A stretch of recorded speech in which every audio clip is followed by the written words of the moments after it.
നന്ദിനി രാത്രി 12 മണിക്ക് വീട്ടിലെത്തിയപ്പോൾ കോപത്തോടെ രേഖയോട് നിലവിളിച്ച് മുറിയുടെ വാതിൽ ശക്തിയായി അടച്ചു.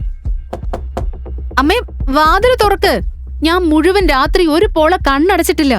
അമ്മ ഇവിടെ കിടന്നുറങ്ങാ? എന്താ മോളെ, രാത്രിയിൽ എന്തിനാ ഇങ്ങനെ കൂവുന്നേ? നീ പാർട്ടിക്ക് പോയില്ലേ? ആരെങ്കിലും പണം തന്ന് സഹായിച്ചോ? സഹായം കുന്തം. എന്റെ ഭർത്താവ് അവിടെ വെച്ച് വലിയ സീനുണ്ടാക്കി. ഇനിയിപ്പോ ആരും എന്നെ സഹായിക്കാൻ വരുമെന്ന് തോന്നുന്നില്ല. എല്ലാവരുടെയും മുഖം കറുത്തിട്ടുണ്ട്. നന്ദിനി ക്ലബിൽ സംഭവിച്ച മുഴുവൻ കാര്യവും അമ്മയോട് പറഞ്ഞു. ഇതെല്ലാം നിന്റെ അപ്പൂപ്പൻ കാരണമാ. അദ്ദേഹം നിന്നെ ശിവായിയോടെ നിർബന്ധിച്ച് വിവാഹം കഴിപ്പിച്ചു. ഞാൻ തടഞ്ഞിരുന്നെങ്കിൽ ഇന്ന് ഇതൊന്നും സംഭവിക്കില്ലായിരുന്നു. മതി അമ്മേ, ഇനി എനിക്ക് ശിവായിയോട് ഒരുമിച്ച് കഴിയാനാവില്ല. എനിക്ക് ഡിവോഴ്സ് വേണം. പക്ഷേ മോളെ, എങ്ങനെ ഡിവോഴ്സ് ചെയ്യും? ഓർമ്മയില്ലേ ആ പഴയ കരാറ്? അതിൽ കൃത്യമായിട്ട് എഴുതിയിട്ടുണ്ട്, നീ ശിവായിയെ വിട്ട ബജാജ് കുടുംബത്തിന്റെ പകുതി പ്രോപ്പർട്ടി അവന്റെ പേരിലാകും. അവനാണെങ്കിൽ നമ്മളുടെ പണം മാത്രം നോക്കിയിരിക്കുക. അല്ലമ്മേ, ഇപ്പോഴാണ് ശരിയായ സമയം. എന്താ ഇനി ചെയ്യേണ്ടതെന്ന് എനിക്കറിയാം. അമ്മ എന്നെ വിശ്വസിക്ക്. ഇതും പറഞ്ഞ് നന്ദിനിയുടെ മുഖത്ത് ഗൂഢമായ ചിരി തെളിഞ്ഞു. അവൾ കോപത്തിൽ പുളഞ്ഞു. ശിവായി തന്റെ പ്രണയത്തിന്റെയും സ്വാഭിമാനത്തിന്റെയും ഇടയിൽ കുടുങ്ങിയിരുന്നു. 12 വർഷത്തെ പഴയ സംഭവങ്ങൾ ഇപ്പോഴും അവന്റെ മനസ്സിൽ മുഴങ്ങിക്കൊണ്ടിരുന്നു. ഇവൾ എന്റെ ബാല്യകാല പ്രണയമാകുമോ? ഇല്ല, അവളിപ്പോൾ വേറൊരു പെൺകുട്ടിയാണ്. ഇന്നലെ രാത്രി കൊടുത്ത വാക്ക് അവൾ എങ്ങനെ മറന്നു? അതെല്ലാം ഓർത്തപ്പോൾ ബാല്യത്തിലെ ആ നിഷ്കളങ്കമായ മുഖവും ആഴമുള്ള കണ്ണുകളും മധുരമായ ശബ്ദവും അവന്റെ മുന്നിൽ തെളിഞ്ഞു.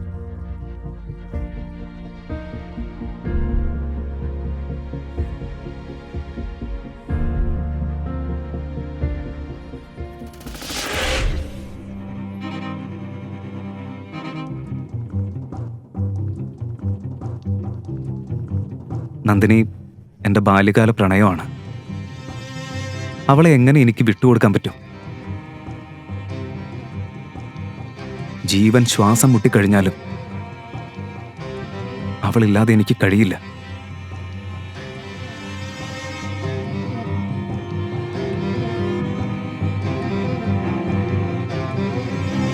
അടുത്ത ദിവസം രാവിലെ നന്ദിനി നേരത്തെ എഴുന്നേറ്റ് റെഡിയായി. ഇന്ന് അവൾ സന്തോഷത്തിലായിരുന്നു. കാരണം ഇന്നാണ് അവൾക്ക് യൂസ്ലെസ് ആയ വിവാഹത്തിൽ നിന്ന് മോചനം കിട്ടുന്നത്. ഇന്ന് അവൻ കരുതും അവന് ജാമ്യം കിട്ടുമെന്ന്. പക്ഷെ ഞാൻ ഇന്ന് പോകുന്നത് ഡിവോഴ്സിനാ. ലോയറുമായിട്ട് മീറ്റ് ചെയ്യുന്നത് ജാമ്യത്തിനല്ല, ഡിവോഴ്സിനാ. ഇന്ന് ഞാൻ വളരെ സന്തോഷവതിയാ. നന്ദിനി താഴേക്ക് വന്നപ്പോൾ അവളുടെ സ്കൂൾ ഫ്രണ്ടായ യാഷ് ചായ കുടിച്ചുകൊണ്ടിരിക്കുന്നതായി കണ്ടു. അവന് അവളെ സ്കൂൾ കാലം മുതൽ ഇഷ്ടമായിരുന്നു. അവളുടെ അമ്മ പറഞ്ഞിട്ട് ഡിവോഴ്സിനെ കുറിച്ച് അറിഞ്ഞു വന്നതായിരുന്നു. അയ്യോ യാഷ് മോനെ, എത്ര കാലമായി കണ്ടിട്ട്. നോക്ക്, നന്ദിനി ഇവിടെയുണ്ട്. ഹായ്. ഹേയ്, ഇപ്പൊ എന്താ ചെയ്യുന്നേ? ഇത്ര വലിയ കാറൊക്കെ വാങ്ങിയല്ലോ. അതെ ആന്റി, എനിക്കിപ്പോ പ്രൊമോഷൻ കിട്ടി.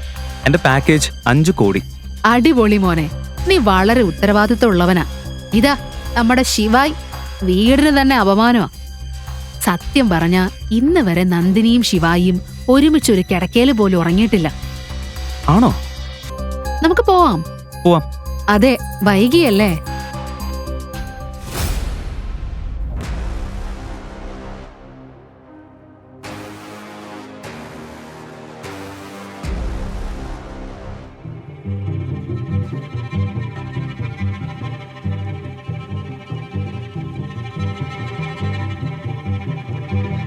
ദേവ് സാഹിബ്, എന്താണ് കാര്യം? ഈ എളിയെ എന്നെ എങ്ങനെയാണ് ഓർത്തത്? ഇൻസ്പെക്ടർ സാഹിബ്, ചെറിയൊരു ജോലിയുണ്ട്. തന്റെ അപമാനത്തിന് പ്രതികാരം ചെയ്യാൻ ദേവ് പോലീസിനെ വിളിച്ച് ശിവായിക്ക് 3rd ഡിഗ്രി ടോർച്ചർ കൊടുക്കാൻ പറഞ്ഞു. പട്ടേൽ സാർ, സെൽ നമ്പർ 3 ആ ഹീറോയെ നഗ്നനാക്കി കിട്ടിക്കോ. അവന്റെ ചൂട് ഞാനിന്ന് മാറ്റിക്കൊടുക്കാം. ദേവ് സാഹിബ്, ജോലി ഞാൻ ചെയ്യാം.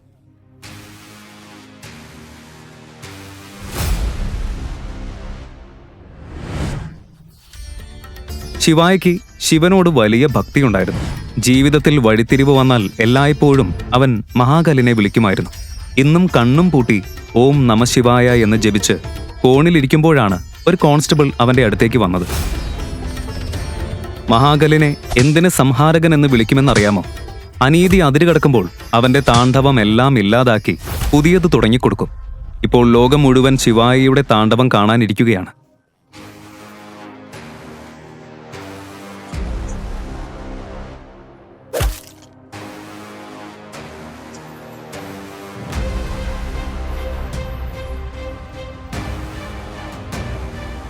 അപ്പോഴേക്കും ഇൻസ്പെക്ടറും 2 കോൺസ്റ്റബിൾസും അവനെ വടികൊണ്ടടിച്ചു തുടങ്ങി.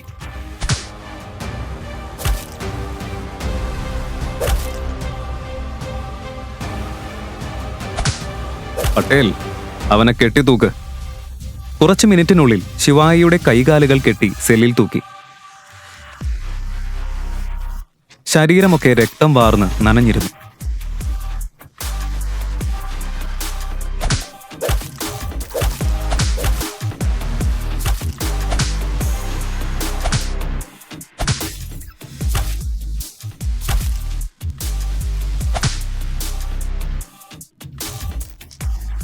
ഇൻസ്പെക്ടർ ബെൽറ്റ് എടുത്ത് അടിക്കാൻ റെഡിയായി. പക്ഷേ ശിവായി പൂർണ്ണമായും ശാന്തനായി.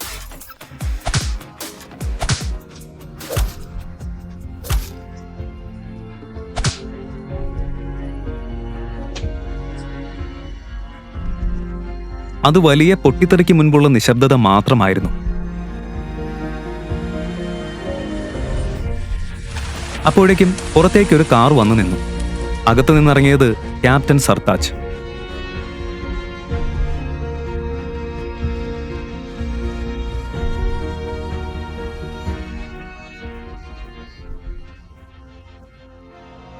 ശിവായിയെ ആ അവസ്ഥയിൽ കണ്ടപ്പോൾ അവൻ നിലവിളിച്ചു, നിങ്ങൾക്കൊന്നും ബുദ്ധിയില്ലേ? അവനെ വിട്. ഇതെന്താ നാടകം? ആദ്യം പറയേ, ആരാണ് ഇദ്ദേഹം? നിനക്കറിയോ ഇദ്ദേഹം ആരാന്ന്? 3 വർഷം മുൻപ് നഗരത്തെ രക്ഷിച്ച മനുഷ്യനാ. ഒരേ സമയം 735 ഭീകരരെ കൊന്ന മേജർ ശിവായി.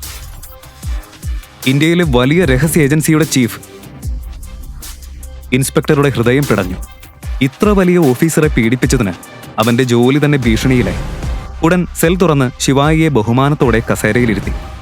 കമാൻഡോകൾ 3 വർഷത്തിന് ശേഷം അവനെ കാണുമ്പോൾ കണ്ണു നിറഞ്ഞു.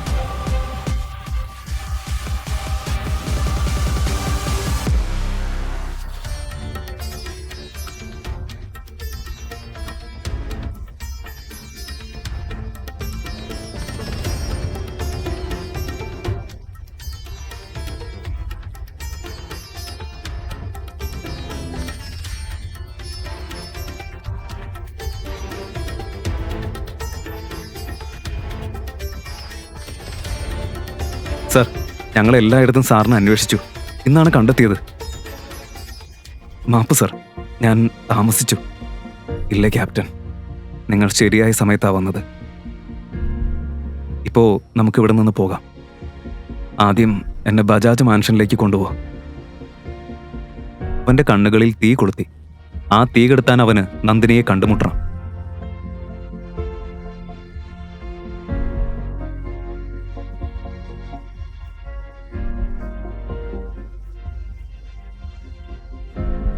Platoon fall back. Yes, sir.